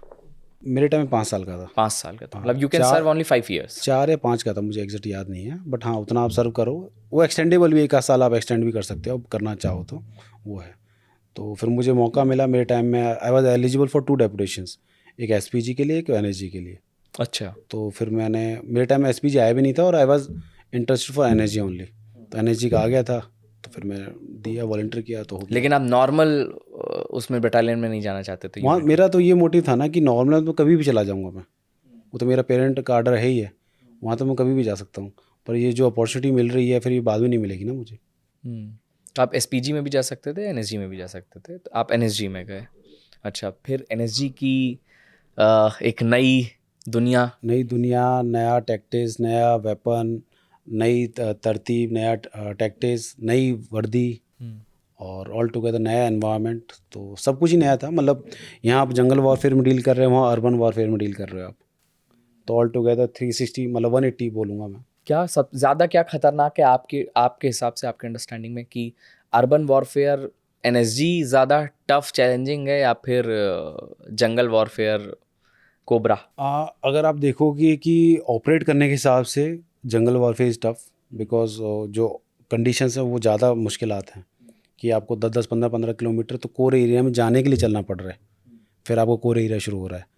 और when it comes to urban warfare, हो सकता है आप गाड़ी से उतरें, 500 मीटर चलें, आपका एरिया आ गया, वहाँ पर आप जो भी CQB करना है, रूम इंटरवेंशन करना है, वो कर दिया आपने, तो वो है। बट रही बात कि भाई किस में मरने का ज़्यादा डर है, तो CQB में ज़्यादा मरने का डर है अर्बन में। हाँ, वो इसलिए कि लेट्स से इस रूम में मुझे सीक्यूबी क्या है? Close quarter battle. अच्छा। हाँ, लेट्स से ये रूम है, राइट, तो मुझे हमें पता चला कि इस रूम में टेररिस्ट बैठा है, फॉर एग्जांपल, ठीक है, तो बहुत सारे रूम्स हम सर्च करते हुए आ रहे हैं, हर रूम में हम तो ये मान चलेंगे टेररिस्ट बैठा हुआ है, तो टेररिस्ट को पता है भाई एंट्री तो यहीं से होगी, तो एटलीस्ट जो पहला घुसेगा एटलीस्ट उसको तो गोली लगेगी, राइट। इस वजह से न्यूट्रलाइज हो भी गया तो। हाँ, वो न्यूट्रलाइज, वो तो मरना है उसका, वो तो तय है, तो एटलीस्ट एक आध को तो गोली लगी जाती है। तो दैट्स वाई जो room intervention is one of the not difficult, I would say कि dangerous type of operation, room intervention वाला। रिस्की है। हाँ, रिस्की, मतलब उसमें रिस्क फैक्टर ज़्यादा है, हो सकता है आपको गोली भी ना लगा, अभी इतनी जल्दी गए और आपने किल कर दिया, वो फायर ही ना कर पाए, ठीक है, और आपने वो ग्रेनेड फेंका, उसी में मर गया। आपने इक्विपमेंट ही एक्सरे, वॉल एक्सरे यूज़ किया, पता लग गया वहाँ पर लोकेशन है, आपने वैसे करके मार दिया उसको। सो पर फिर भी एज अ रूम इंटरवेंशन को एक हायर रिस्क में रखा जाता है, तो ये है। मतलब ये जो जैसे जो एनएसजी है, एसपीजी है, इन लोगों की अलग से हायरिंग नहीं होती है, हमारी सिक्योरिटी के अंदर से ही लोगों को लेते हैं यहाँ पे। उसके लिए वॉलंटियर करते हैं फिर लोग। अच्छा, आर्मी के लोग भी इसमें जाते हैं? एनएसजी में जाते हैं, एसपीजी में नहीं जाते। अच्छा। हाँ, एसपीजी में सिर्फ सीएपीएफ के जाते हैं? सीएपीएफ और कुछ पुलिस, थोड़ा बहुत पुलिस। कितने इस समय कितने एनएसजी कमांडोज होंगे हम लोग के यहाँ पे? जब मैं था शायद 8,000 करीब थे, शायद मे बी 10 थे, शायद 8 या 10 थे। अब उसको थोड़ा कम, स्ट्रेंथ को कम कर दिया अभी। अच्छा, क्यों? लगता है गवर्नमेंट लगता है कि NSG is a white elephant, खर्चा ज़्यादा होता है। क्या बहुत ज़्यादा पर्क्स हैं? पर्क्स नहीं ना, कि आपको ऑपरेबिलिटी उनको बनाए रखने के लिए ट्रेनिंग वगैरह और डेली प्रैक्टिस वगैरह, तो एक्सपेंडिचर तो लगता ही है। तो गवर्नमेंट को लगता है कि यार इतने तो ऑपरेशन करते ही नहीं है, तो ना खर्चा ज़्यादा हो रहा है हमारा। तो कोई सोचने वाली बात है, मतलब इसमें इट्स वेरी डिफ़िकल्ट टू से कि कौन गलत है कौन सही है, सबका अपना अपना पर्सपेक्टिव है, तो इसलिए थोड़ा सा उसकी स्ट्रेंथ को थोड़ा सा कम कर दिया। तो जब आप कोबरा से एनएसजी गए तो क्या एक्साइटेड थे आप? एनएसजी वही तो है ना जो वीवीआईपीज के साथ में काला चश्मा वाले लोग रहते हैं? वो एक्चुअली एनएसजी का जो मेन मैंडेट है दैट इज़ काउंटर टेररिज्म। जैसे मुंबई अटैक्स हो गया, पठानकोट अटैक हो, that is a main role of NSG. अच्छा। जो वीआईपी वाला था उसको साइड में दे दिया है रोल, एक्स्ट्रा है वो? एक्स्ट्रा है वो। ओके। वो उसका मेन काम नहीं है, तो जो वीआईपी वाला रोल है वो भी अब सीआरपीएफ के पास जा रहा है। अच्छा। एनएसजी को हटा के वो ये हार्डकोर सीटी ट्रेनिंग में ही डाल रहे हैं उसको, काउंटर टेररिज्म वाले। दिल्ली बॉम्ब ब्लास्ट में एनएसजी आई थी? वो आई थी उनकी बीडी टीम, एनएसजी की बीडी टीम है, जहाँ भी बॉम्ब ब्लास्ट वगैरह होते हैं तो पोस्ट ब्लास्ट एनालिसिस होते हैं, तो उनको वो मतलब वहाँ पर मैंने एनएसजी देखा। हाँ, वो एनएसजी आती है हमेशा। आपको इंडिया में कहीं भी कुछ होगा तो एनएसजी विल बी देयर। अच्छा, कहाँ इसकी ट्रेनिंग होती है? ये हरियाणा में है ना? मानेसर में। अच्छा। अच्छा, सब जितने भी एनएसजी की ट्रेनिंग हो रही है वो सब मानेसर में ही मानेसर होती में है? होती है। अच्छा, कैसी थी ये ट्रेनिंग, कैसी थी? ये ट्रेनिंग अपने आप में इसका भी अच्छा लेवल था, क्योंकि अर्बन वारफेयर में था, उसके हिसाब से इसकी ट्रेनिंग चलती थी। तो यहाँ भी वही रात दिन का ना पता चलना, सोने नहीं देना, उस तरह का पनिशमेंट्स हो गया, इधर भागना उधर दौड़ना। यहाँ पर भी हेल वीक। हेल वीक यहाँ पे भी हाँ, है? यहाँ पर भी हेल वीक। और टीयर गैस हो गया, आपको चैम्बर में बंद कर दिया, टीयर गैस डाल दिया। टीयर गैस तो बहुत खतरनाक होता है। हाँ, मे भी आपने सूंघी होगी तो आपको पता होगा कितनी चुभती है वो। मतलब आपको बहुत सारे एकदम, कम्युनल राइट्स कवर किए हैं, तो हाँ, टीयर गैस पड़ते ही आँख नाक। मतलब ऐसे फीलिंग आती है कि दम घुटने वाला है आपका। तो उसमें आपको बंद करना, उसमें बंद करके ट्रेनिंग कराते हैं? बंद करके वेपन लोडिंग वगैरह और सब चलता है उसमें। बताइए थोड़ा सा। उसमें क्या होता है कि पहले तो आपको एक्लिमेटाइजेशन करवाते हैं। पहले तो आपको आदत डालते हैं कि आप टीयर गैस में रह सकें। अच्छा। हाँ, तो चैम्बर में बंद कर देंगे पूरे कोर्स को। हाँ। 3-4 टीयर गैस के कैन खोल दिए उसमें, और बुरा लोग उल्टे कमरे में 3-4 टीयर गैस खोल दिए? हाँ, तो कोर्स बड़ा है ना, इतना बड़ा कमरा है, तो एक टीयर गैस से टाइम लगेगा उसको हाँ, पे। हाँ, तो इसलिए हर जगह 3-4 खोल दिए। फिर मतलब 30-40 सेकंड बाद दरवाज़ा खोला, लोग निकल निकल के भाग रहे हैं, फिर गिर रहे हैं, पड़ रहे हैं, उस तरीके से। फिर धीरे धीरे लोग एक्लिमेटाइज हो जाते हैं। हमारा एक वो होता है CC काउंटर CICT करके एक वो होता है, ट्रेनिंग में एक पार्ट होता है। उसमें क्या होता है कि 12-13 ऑब्स्टेकल्स होते हैं, वो करते हुए आते हैं पानी में अंदर, क्रॉलिंग करते हुए डुबकी मार, पूरा गीला कर देते हैं आपको, ताकि आप जब टीयर गैस वाले चैम्बर में जाएं तो और ज़्यादा चुभे। वहाँ पर क्या होता है, हथियार रखे होते हैं अंदर, हथियार होता है प्लस मैगजीन होती है और राउंड्स रखे होते हैं। तो आपको मैगजीन उठानी है, राउंड भरने, जितने आप राउंड भरोगे 10 राउंड भरने होते हैं, 10 से कम भरोगे तो उतने ही राउंड आप फायर करोगे, उतने ही फिर आपको मार्क्स मिलेंगे। और आपको ये ध्यान रखना है कि मैगजीन बिना टेप लगी, जिसके ऊपर टेप नहीं लगा हुआ, वो उठानी है। अगर आपने टेप वाली मैगजीन उठा ली तो मतलब ख़राब मैगजीन उठा ली, उसका कोई नंबर नहीं मिलेगा आपको। तो आपको वहाँ दिख नहीं रहा होता। हाँ, क्योंकि आंखें तो खुलेंगी ही नहीं उसमें। टीयर गैस होती है, फिर उसमें स्मोक भी भर देते हैं, स्मोक का शैल वो भी खुला रहता है, तो वो भी भरा होता है, आपको कुछ नहीं दिख रहा होता। आप जैसे तैसे जितनी आपने राउंड्स लिए वो भरते हैं, फिर आप बाहर निकलते हैं, वो मैगजीन उधर दे देते हैं, फिर आपको बॉक्सिंग पंच से मारा पीटा जाता है, मतलब बेसिकली आपको डिसओरिएंटेड कर दिया जाता है। फिर आपको फ्रंट रोल बैक रोल, फिर आपसे फायर करवाया जाता है। अब आप फायर करो, कितनी गोलियां आप टारगेट में मार पा रहे हो। तब तक तो पूरा नियंत्रण ही हिल चुका हाँ, होता तो होगा इंसान। वही तो स्ट्रेस फायर है ना। खड़े होकर तो मैं आपको दे दूँ, आप भी वो क्या कहते हैं 25 मीटर से 50 मीटर से आप भी गोलियां मार दोगे। तो मेन तो वो है ना कि तब आप पूरा आपको बाजा बजा पड़ा हर तरीके से, अनकंट्रोल्ड हाँ, एनवायरनमेंट है। बिल्कुल। तो ये सब करने के दौरान भी नहीं लगा कि यार फिर एक तो हो गया, ठीक है भाई, करना था, वर्दी ले ली, हो गया कोबरा, अब उसके बाद अब फिर से मैं ये क्यों कर रहा हूँ? नहीं, उसमें भी आते हैं बिकॉज कि ना कि जैसे उसमें क्या रहता है कि आपके फिजिकल टेस्ट होते हैं जो आपको करने पड़े, तभी आप नेक्स्ट लेवल पे जाते हो। तो मुझसे पुलअप्स नहीं हो रहे थे। अच्छा। पुलअप्स इसलिए नहीं हो रहे थे कि वहाँ आपको सोने दिया जाता नहीं है, फिजिकल पूरा कराया जाता है, तो आपकी बॉडी रिकवरी नहीं हो पाती है। तो उससे क्या होता है, आपकी मसल्स में फटीग आ जाती है। तो मैं चिनअप बार से लटका हुआ हूँ, ऐसा नहीं कि मैं थक गया हूँ, पर मेरे इनमें जान ही नहीं है खींचने के लिए। अगर मैंने एक चिनअप कर दिया तो दूसरे के में, मतलब ऐसा नहीं कि मैं हाथ कांपने को, मैं खींच ही नहीं पा रहा हूँ। तो मुझे लगा कि मैं फेल होने वाला हूँ। I won't be clearing for the next stage. तो बट ये है कि हमारे उसमें 2 दिन का हमें मिड टर्म ब्रेक मिलता है। तो मैंने उस्ताद बोला कि उस्ताद ये हो सकता है कि इसके बाद हमारा मॉड 1 आने के 1 हफ्ते बाद मॉड 1 होता है हमारे, जैसे टेस्ट होते हैं। तो मैंने बोला उस्ताद हो सकता है कि अब ये क्लियर ना हो पाए। तो उस्ताद बोला कि साहब सबके साथ होता है, ऐसा नहीं कि आप पहले हो, घर जाना, कुछ नहीं करना, सिर्फ सोना है। और आप सोना ही पड़ेगा आपको नींद ही इतनी आएगी। और लिटरली मैं घर पहुंचा हूँ, मैं खाना खाते खाते सो रहा हूँ, बातें करते करते सो रहा हूँ, जैसे घर वालों से बात। फैमिली मेंबर से? हाँ, फैमिली मेंबर्स ने जब ये हाल देखा तो उन्होंने नहीं कहा कि भैया राज? नहीं, मैं जब NSG प्रोबेशन ले जा रहा था, एज आई टोल्ड यू कि मेरे फादर आर्मी में थे। मेरे फादर ने खुद कहा था कि NSG में क्यों जा रहा है, जब प्रोबेशन जाने से पहले क्यों जा रहा है, वहाँ तो आदमी को तोड़ देते हैं। मैंने कहा कि जब सब कर रहे हैं तो मैं भी कर लूँगा, ऐसा क्या है। लेकिन सब नहीं कर रहे हैं ना। मतलब जो लोग वॉलंटियर कर रहे हैं वो तो कर ही रहे हैं, राइट। तो ये था। तो मैं लिटरली अगर मान लो मैं 48 घंटे घर पे रहा, तो 48 में से कम मैं 45-46 घंटे सोया हूँ। फिर जब मैं आया हूँ तब मेरी बॉडी में ताकत आई, फिर मैंने चिनअप्स किए, तब मैं पास हुआ था फिर। और यहाँ पर वेपन्स अलग इस्तेमाल हाँ होते हैं, कोबरा हाँ, में अलग? कोबरा में अलग होते हैं यहाँ बिकॉज क्या इस्तेमाल करते हैं? यहाँ पर MP5 is a primary weapon, फिर ग्लॉक 16 या 17 आपका वो सेकेंडरी वेपन होता है, अच्छा। पिस्टल होती है जो, वो होता है। और हमारे कोर्स में अराउंड 600 लोगों ने रिपोर्ट किया था, तो स्क्रीनिंग से लेकर मेन एंड तक 200-250 के आसपास कुछ लोग पास हुए थे बस। मतलब 50% से ज़्यादा लोग पास ही नहीं कर पाए थे, इतनी हार्ड ट्रेनिंग होती है। वो कुछ ना कुछ ऐसा, कुछ इंजरी, कुछ ट्रेनिंग में मतलब फिजिकल स्टैंडर्ड्स नहीं मीट कर पाए, कुछ तो ऐसे ही रहता है, कुछ फायरिंग में फेल हो गए।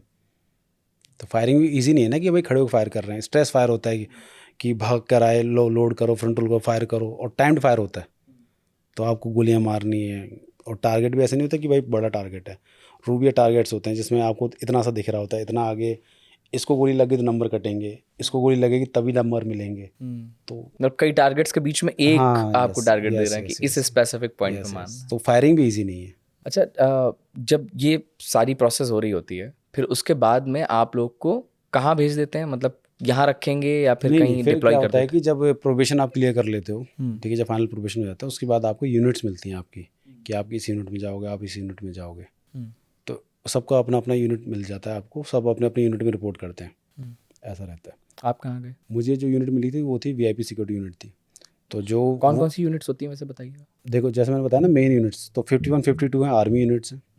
तो 51 है जो काउंटर टेररिज्म देखती है, 52 एंटी हाईजैक ऑपरेशंस और स्काई मार्शलिंग करती है, ठीक है। 11 SRG है, वो काउंटर टेररिज्म ऑपरेशंस करती है। 12 और 13 है जो VIP सिक्योरिटी देखती है।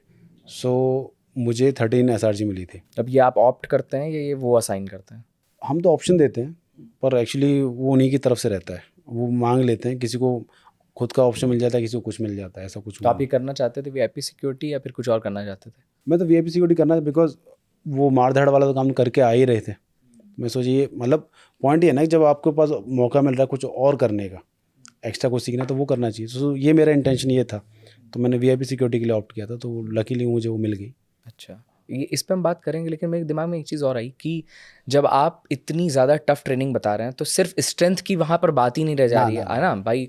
आपको वेपन चलाना सिखा देना एक चीज़ है, आपको दौड़ा करके जगा देना एक चीज़ है, लेकिन जब ऑपरेशन हो रहा होगा तो उस टाइम पर तो आपका दिमाग काम करना सबसे ज़्यादा इम्पॉर्टेंट है। इसकी क्या ट्रेनिंग होती है? देखो, जितनी भी स्पेशल फोर्स की ट्रेनिंग है ना, तो मैं आपको क्रक्स बता रहा हूँ। केओस होता है ना, उसमें अब कामनेस ढूंढना, घमासान मचा हुआ है बट आपको काम रहना है। निष्कर्ष हर ट्रेनिंग का यही है। जहाँ आप कैओस में अपने कैओस मचा दिया, तो वहाँ फिर आप मारे जाओगे या फेल हो जाओगे। अगर आप काम हैं तभी आपका दिमाग काम कर रहा है, तभी आप वेपन अच्छे से कर पाओगे, तभी आप ट्रूप्स को कंट्रोल कर पाओगे या ट्रूप्स को कमांड कर पाओगे। So it's all about maintaining काम इन द कैओस। तो ये है। तो कोई सोचता है कि भाई these trainings are all about physical, no, not at all. It's about physical, it's about mental, it's about emotional also. Maintaining the chaos. Maintaining the calmness in the chaos। In the chaos. हाँ, so this is the real crux of this. कोई सोचे कि भाई मैं तो physically ultra fit हूँ, मैं ऐसा कर दूंगा, नो भाई। I have seen many people those who are ultra fit, वो वापस गए हैं। क्योंकि वो chaos मैनेज नहीं कर पाए। मतलब जो ट्रेनिंग है takes a toll at every level. Physical level पर तो आप टूटते हो, मेंटली भी टूटते हो आप, फिर इमोशनली भी टूटते हो। इमोशनली कैसे रूट? इमोशनली ऐसे हो गया कि भाई आपके कहीं दर्द है, बट आपको ट्रेनिंग का है, वो करना है आपको, दर्द में भी आप लगे पड़े हो। These are the breaking points, right. तो उसी थ्रेशोल्ड को वो ट्रेनिंग ऊपर लेके जाती हैं क्या, ताकि ये चीज़ें आप ना काट दो उस टाइप से। छोटी मोटी चोट, दर्द वर्द, ये सब इनकी आप टेंशन ना लो। आप सोचो कि सड़क होती है जो काली डाबर वाली सड़क होती है, उस पर हमें घुटनों के बल चलाया गया था, तो ठीक है, तो घुटने तो छिल जाएंगे। तो चलते हैं वो तो उसमें। और ये था कि बस उस्ताद ने बोल दिया था आप लेट हो रहे हो, आप लेट हो गए क्लास के लिए। हम लेट नहीं थे, उसको पनिशमेंट देनी थी, उसने दे दी। और यू कैन नॉट से नो, क्योंकि उन्हें तैयार करना है। हाँ, मतलब आप उसको ऐसे पनिशमेंट मत लो उसको एज अ आप ट्रेनिंग के तौर पे लेंगे तो आप सर्वाइव कर पाएंगे। पनिशमेंट लेने लग गए तो आप फ्रस्ट्रेट होना शुरू हो जाओगे आप, राइट। आप पनिशमेंट के तौर पे मैं बताता हूँ कि एनर्जी के, चलो बताता हूँ आपको कि दिसंबर में अच्छी खासी ठंड पड़ती है, ठीक है, मतलब बढ़िया रात को बढ़िया टेम्परेचर रहता है, राइट। इधर मतलब तो मानेसर हरियाणा, इधर तो बहुत वो थोड़ा सा वैसा रेती वाला एरिया, तो वहाँ ठंड रहती है।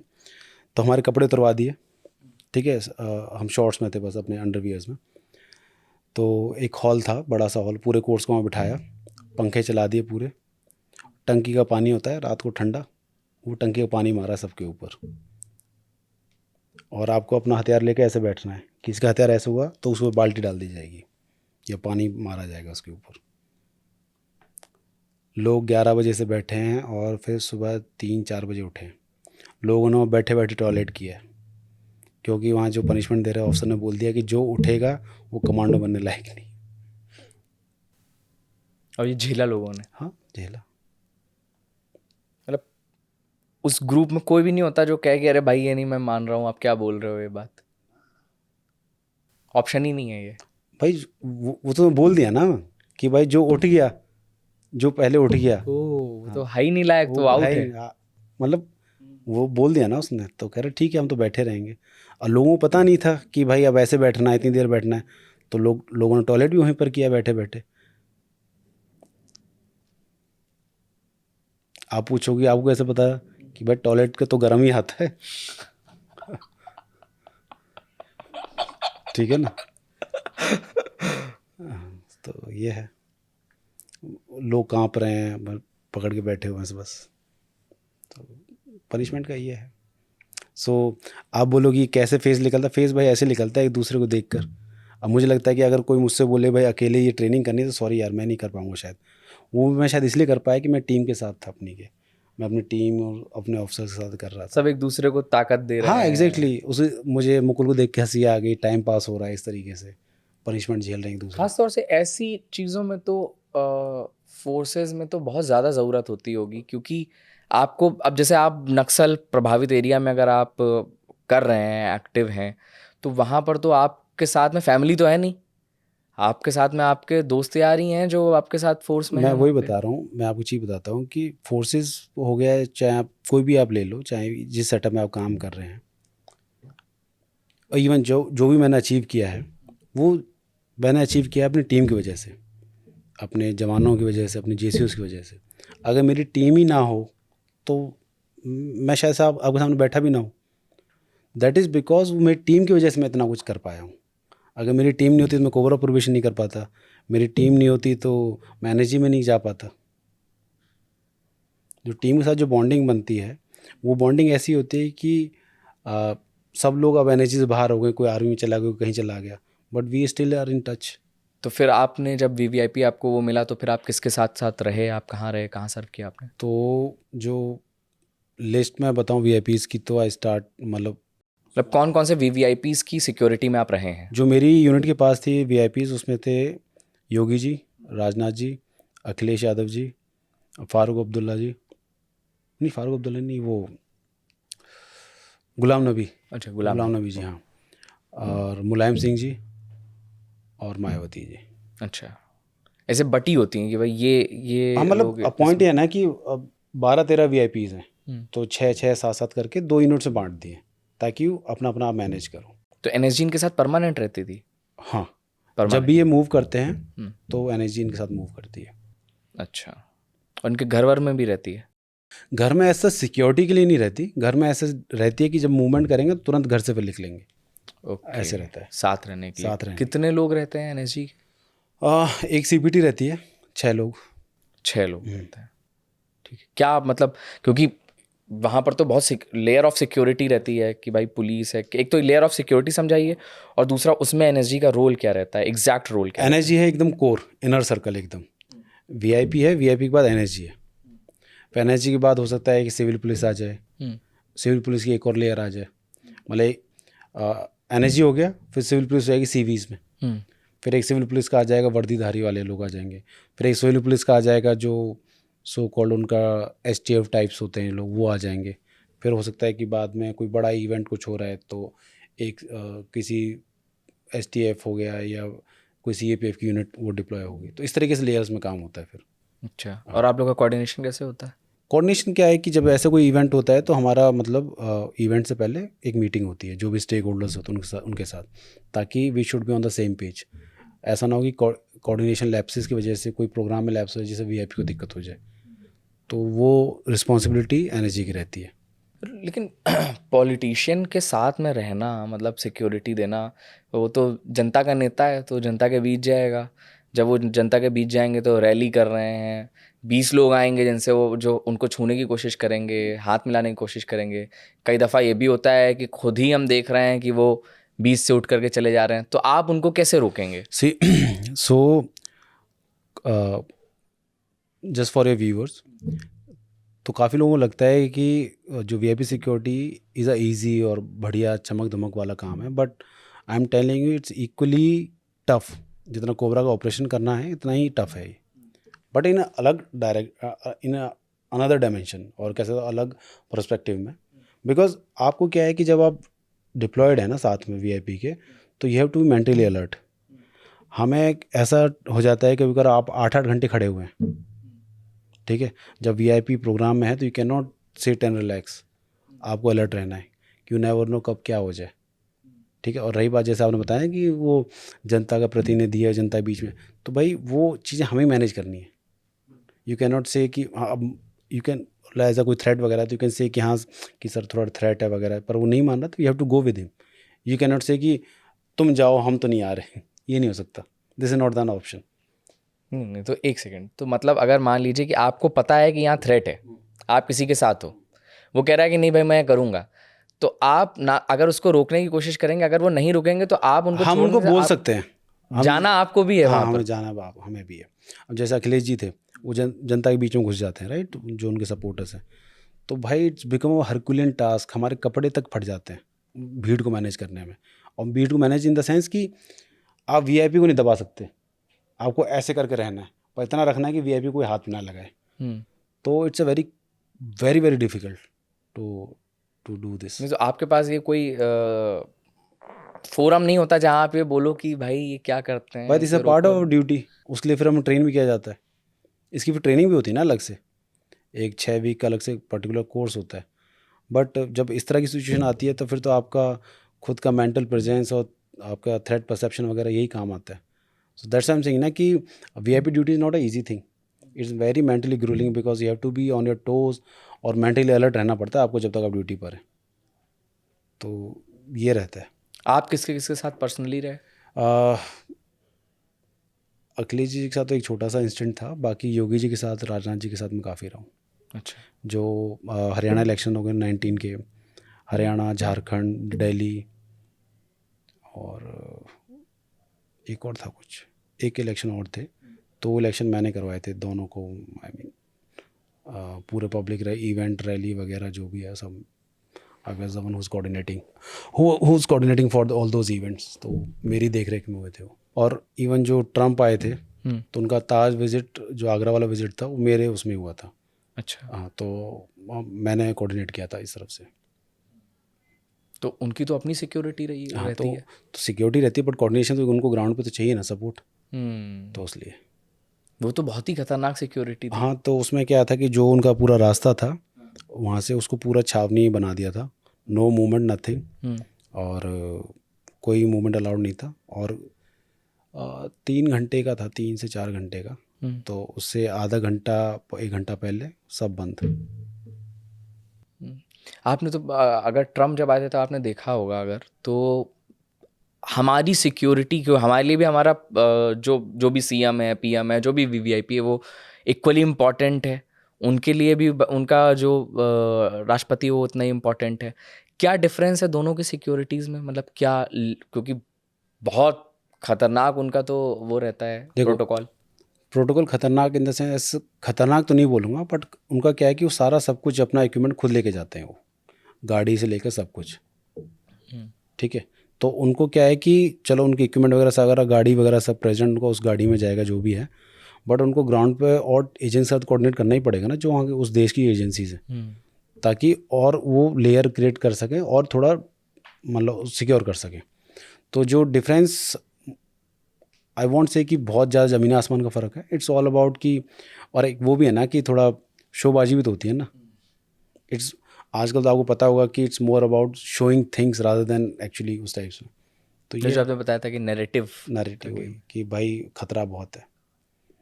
अगर मैं वैसे बताऊं कि अगर ट्रम्प बोले कि भाई मैं अकेला आऊँगा, मेरी नहीं आएगी, तो इंडियन एसपीजी और एनर्जी एजेंसीज कैन मैनेज, ऐसा कोई दिक्कत नहीं है. वी आर इक्वली कैपेबल, ऐसा कोई दिक्कत जब ट्रम्प आए थे तो ट्रम्प की सिक्योरिटी में भी क्या हमारे एनर्जी वगैरह लगाई गई थी? नहीं. वो क्या होता है, इनर जो मैंने कहा था ना, कोर सर्कल, तो वो उन्हीं का रहता है, सीक्रेट सर्विस का रहता है उसके. हाँ, उन्हीं का रहता है. उनके साथ कोऑर्डिनेशन के लिए एक बंदा हमारा हो सकता है, बट आउटर सर्कल फिर वो डिवाइड होता जाता है. अच्छा, मतलब उनकी सिक्योरिटी में भी हमारी तरफ से भी लोग थे रहे होंगे ना? हाँ, कोऑर्डिनेशन तो चाहिए होता है ना.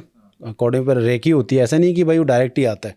उनकी टीम पहले आ जाती है, 1-2 दिन पहले पूरा रेकी वगैरह रहता है, फिर कोऑर्डिनेशन रहता है. तो इट्स अ मतलब, जैसे मान लो कि एक जगह पर किसी वीवीआईपी की रैली होनी है, ठीक है, कि कल मान लीजिए राजनाथ सिंह एक रैली को संबोधित करने आ रहे हैं, कैबिनेट मिनिस्टर. अब उसके पहले एनएसजी क्या क्या वहाँ पर करेगी, क्या सैनिटाइजेशन प्रोसेस करेगी, कहाँ से इन्वॉल्व होती है? ओके. तो जैसे आपने राजनाथ जी का एग्जांपल लिया, तो उसमें क्या होता है कि Rajnath ji is a VIP, he is a Z plus protective with NSG cover with ASL, advance security licence.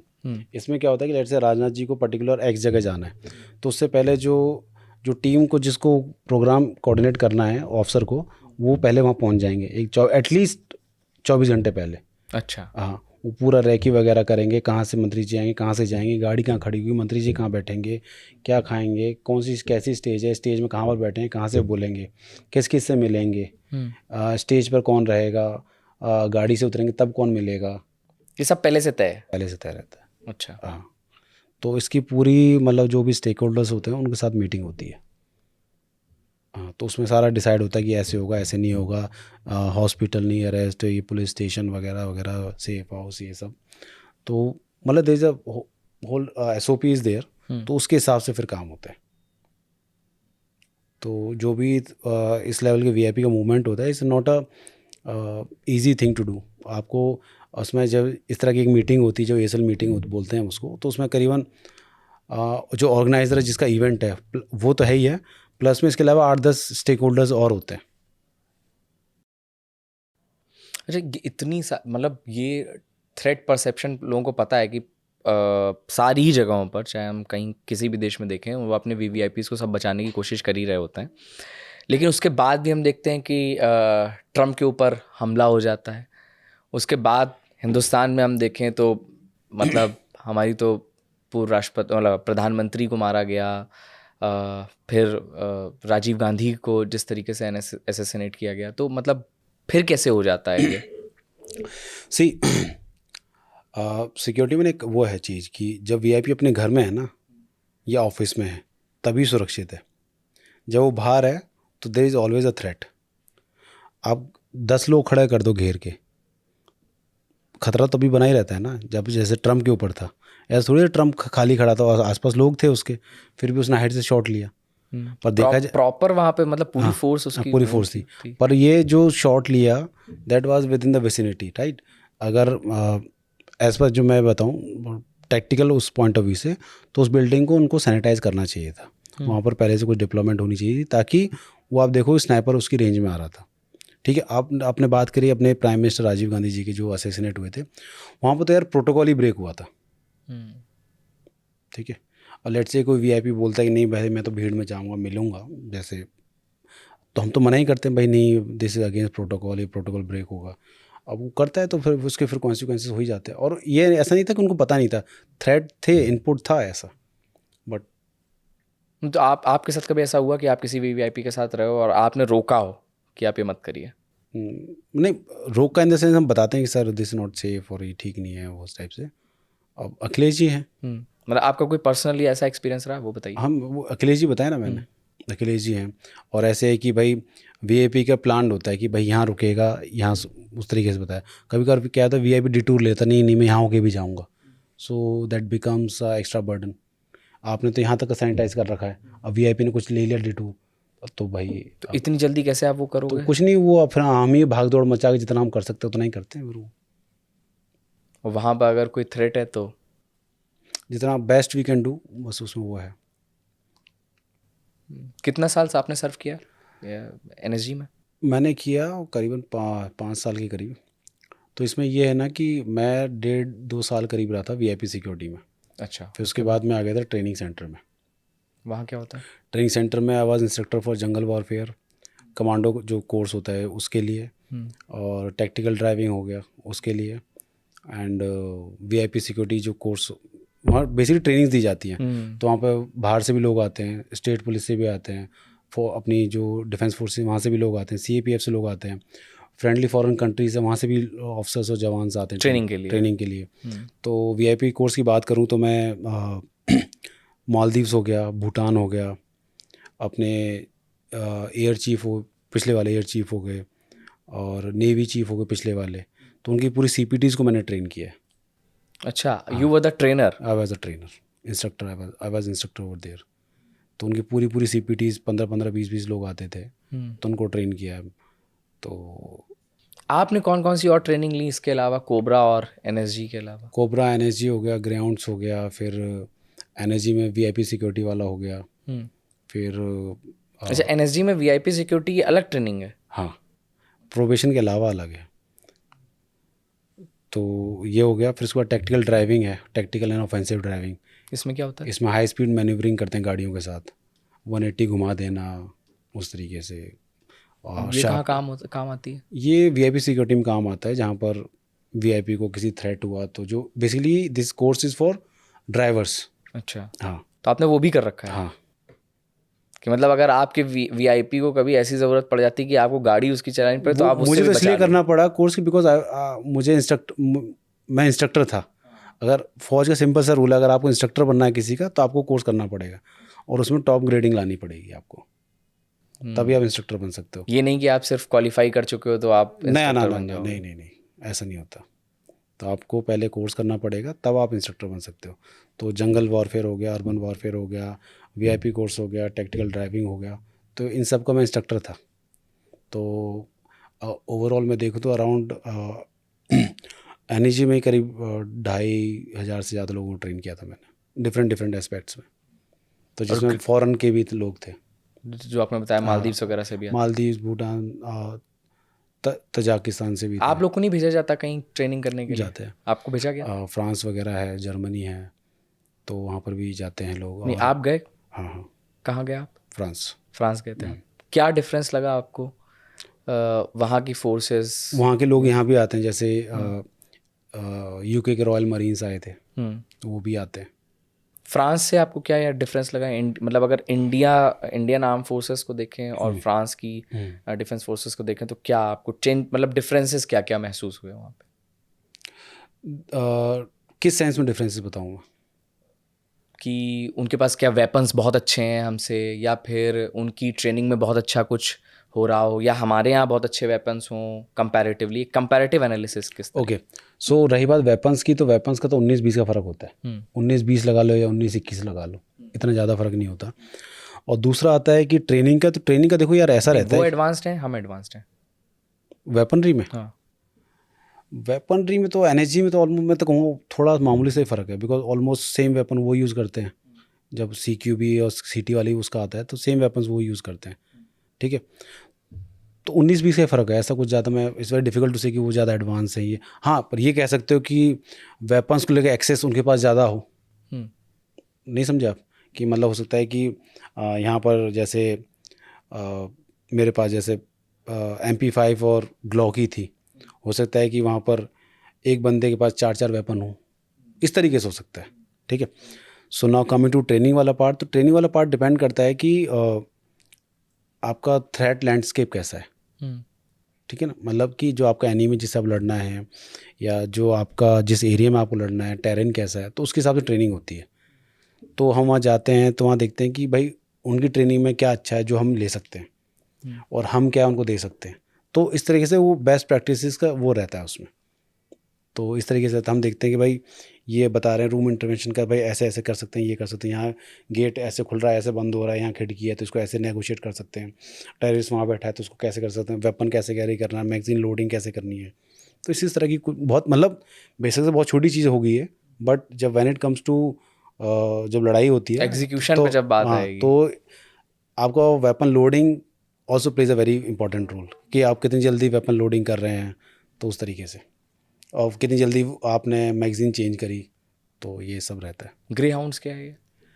Grey hound तो एक स्पेशलाइज्ड यूनिट है पुलिस की। अच्छा तेलंगाना, पहले तो आंध्रा था, एक ही था, तो अलग अलग हो गए।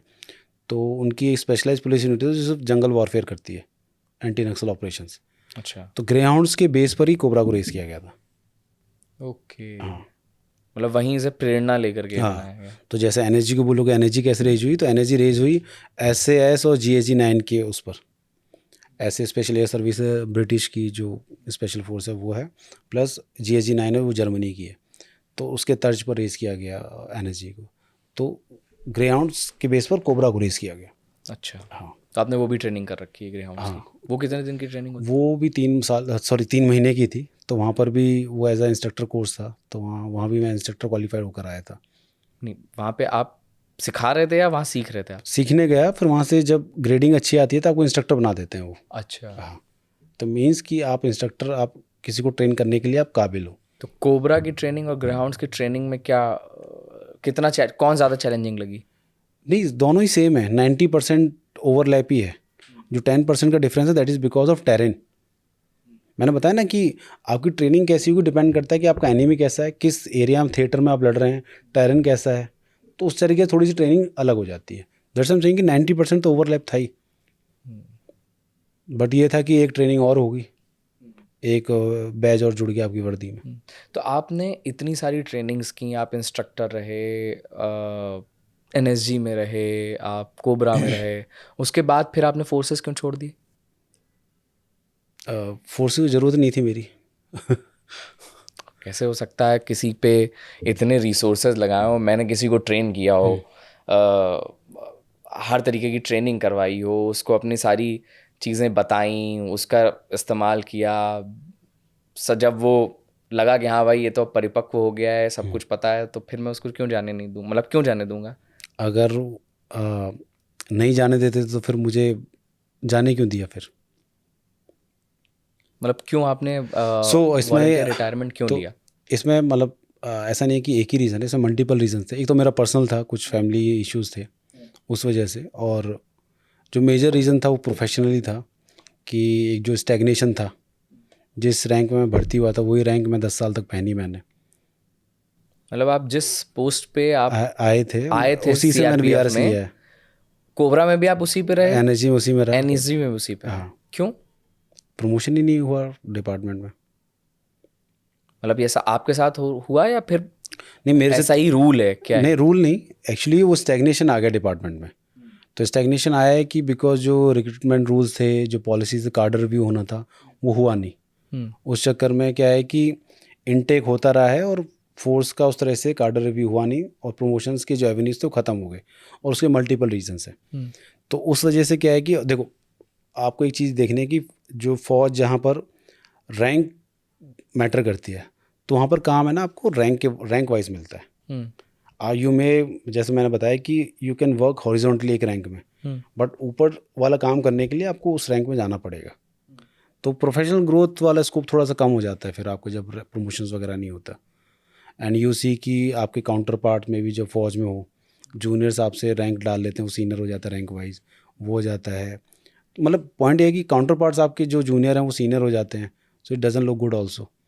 वो तो चलो बहुत छोटा सा रीज़न है, बट आपके खुद की प्रोफेशनल ग्रोथ स्टैग्नेंट हो जाती है। आप एक रैंक में रिपीटेटिव काम कब तक करोगे?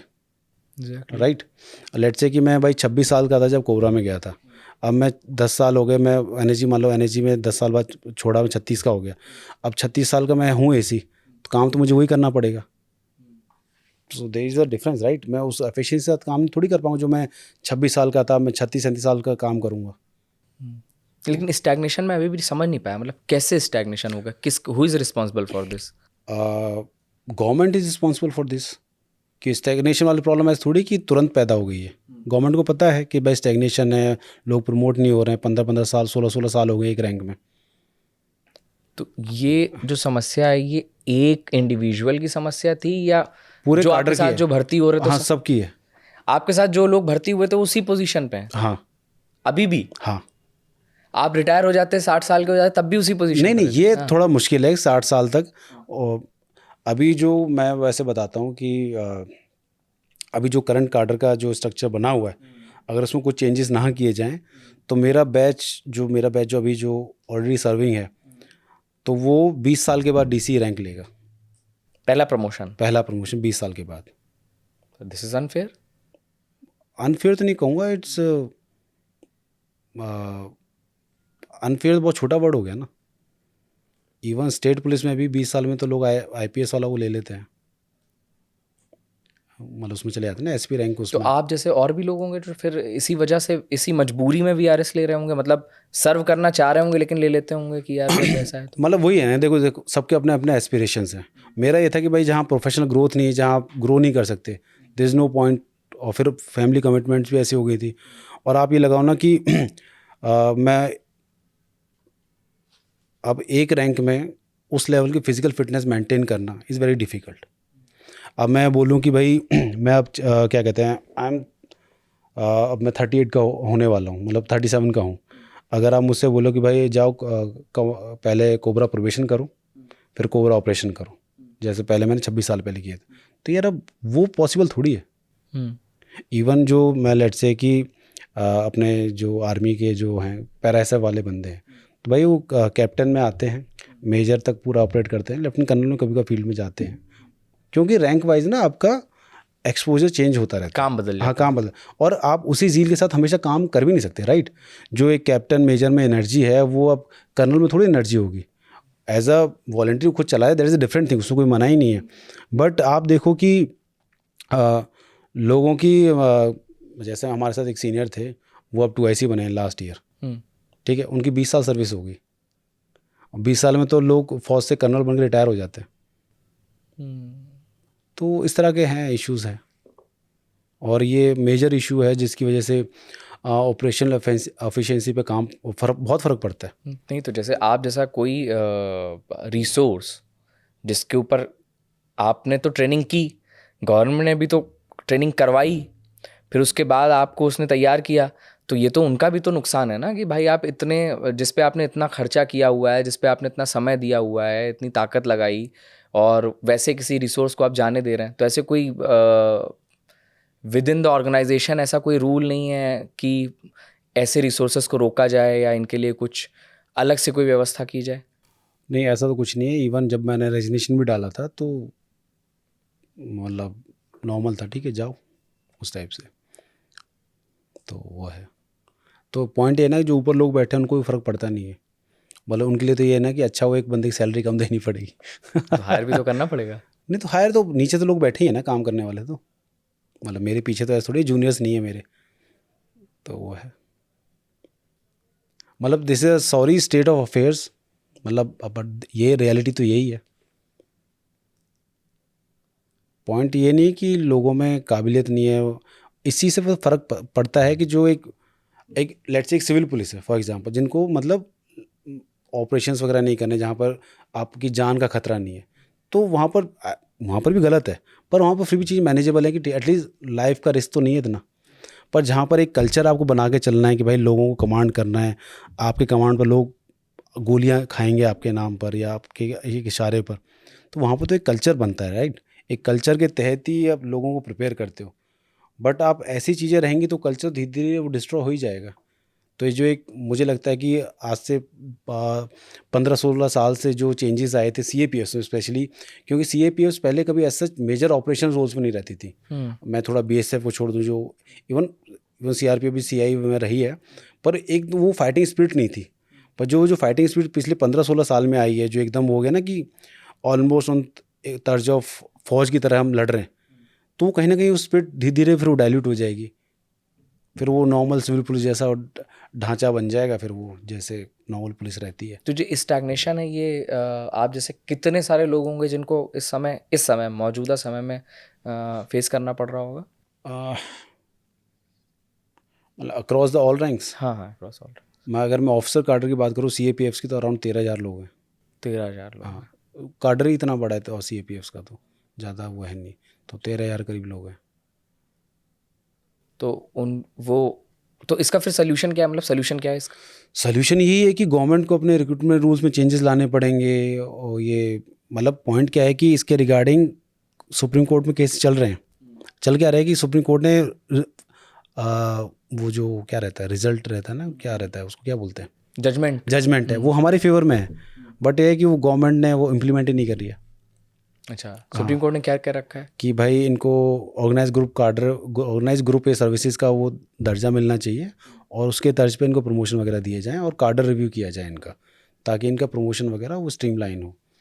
और फिर इसमें एक ये आ जाता है कि जो ऊपर वाले रैंक जो पोस्ट हैं, स्पेसिफिकली आईजी और डीआईजी वाला, उसमें फिर क्या है कि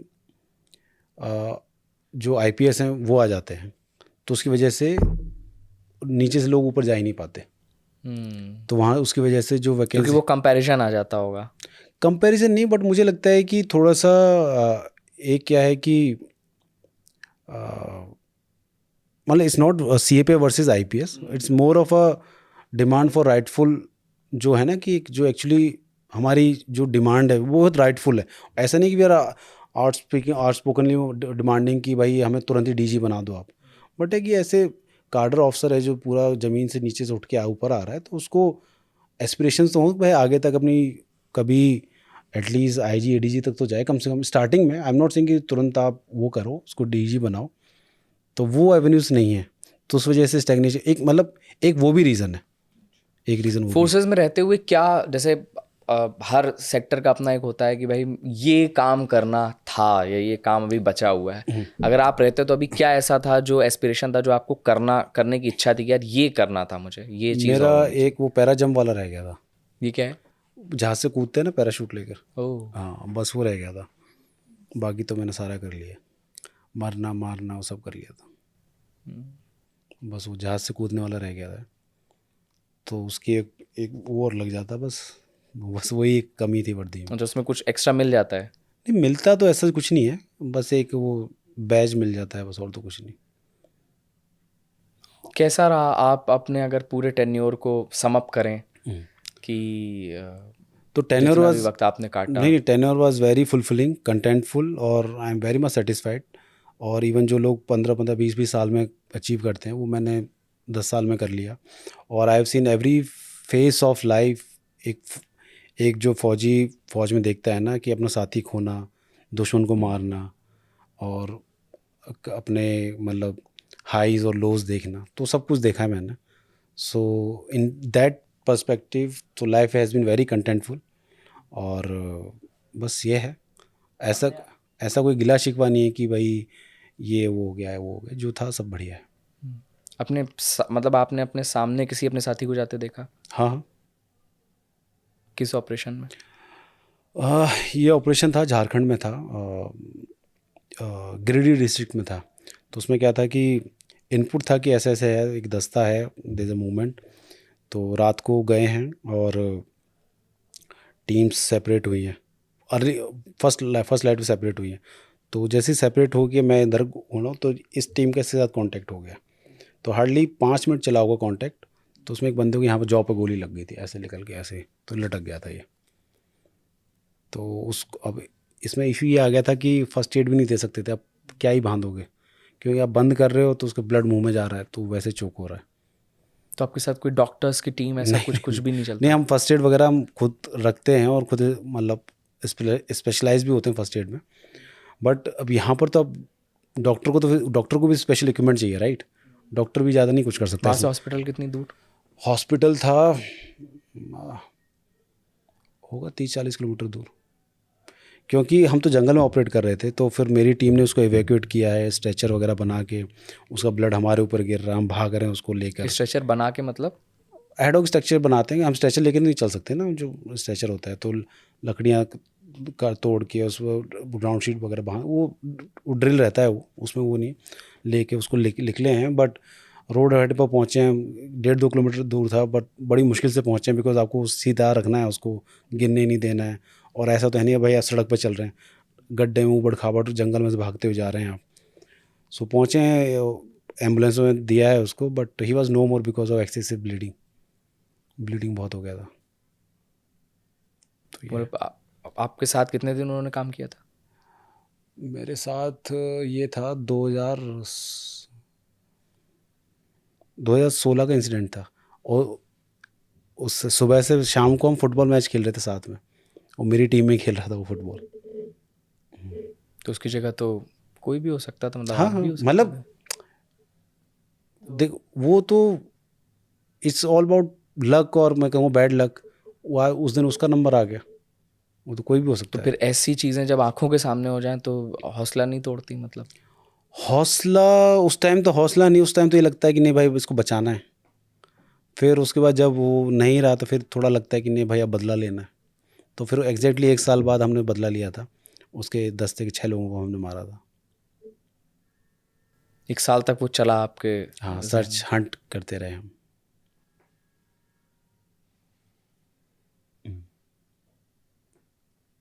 तो ढंग से जब इस तरीके की कैजुअलिटी होती है तो आप तो साथी हैं, उनके साथ रह रहे हैं, आप लोग के पे इसका अलग इम्प्रेशन होता होगा। जो आपके कमांडर्स बैठे हुए हैं या जो ये तय कर रहे हैं कि भाई ये ऑपरेशन होना है, उन उनका कोऑर्डिनेशन आपके साथ कैसे होता है? मतलब क्या ये चीज़ उनको भी वैसे ही हॉन्ट कर रही होती है जैसा आपको आपके साथी का जाना हॉन्ट कर रहा है? नहीं नहीं, देखो वो हो सकता है इंटेंसिटी अलग अलग वेरी करती है, बिकॉज मैं एज अ ग्राउंड कमांडर मेरा अलग लेवल का अटैचमेंट होगा, एज अ CEO उसका अलग लेवल का अटैचमेंट होगा, बट और ऊपर जाके तो वो इंटेंसिटी कम होती रहती है। बिकॉज मेरे लिए तो वो is like a family away from family है, राइट। तो if I am losing a man तो it's like losing a family member. तो कहने के लिए तो ठीक है कि मतलब बंदा मर गया, बट आप ये देखो ना कि बंदा तो मरा, but somebody has lost his father, somebody has lost his husband, and somebody has lost his और हर सन। तो एक फैमिली तो ख़त्म ही हो गई। बेशक से कहने को उसको 1 करोड़ रुपए मिला, but do you really think so 1 crore एक जान के लिए बहुत है? तो ये है, मतलब this is a cost of war, जैसे मैंने मेंशन किया। This is a part and parcel of job and you have volunteer for this. और उस दिन उसका नंबर था, हो सकता है मेरा नंबर भी हो सकता है, किसी और का नंबर हो सकता था। तो ये है। तो ये एक कोबरा कमांडो, NSG कमांडो की कहानी थी। हमने समझने की कोशिश की कि नक्सल प्रभावित एरिया कैसे होते हैं, वहाँ पर ऑपरेट करना किस तरह का होता है, जो VVIP सिक्योरिटीज़ होती हैं, NSG कैसे काम करता है, कैसे ऑपरेट करते हैं। तो इन सारी चीज़ों को समझने की कोशिश की, उनके भी अपने क्या चैलेंजेस हैं सर्विसेज के अंदर, उसको भी थोड़ा सा जानने की कोशिश की। आपको ये कैसा लगा पॉडकास्ट ज़रूर बताइएगा, और कमेंट करके ये भी बताइएगा कि आप कैसे क्या सोचते हैं इसके बारे में। तो वीडियो को लाइक भी करिएगा। बहुत बहुत शुक्रिया।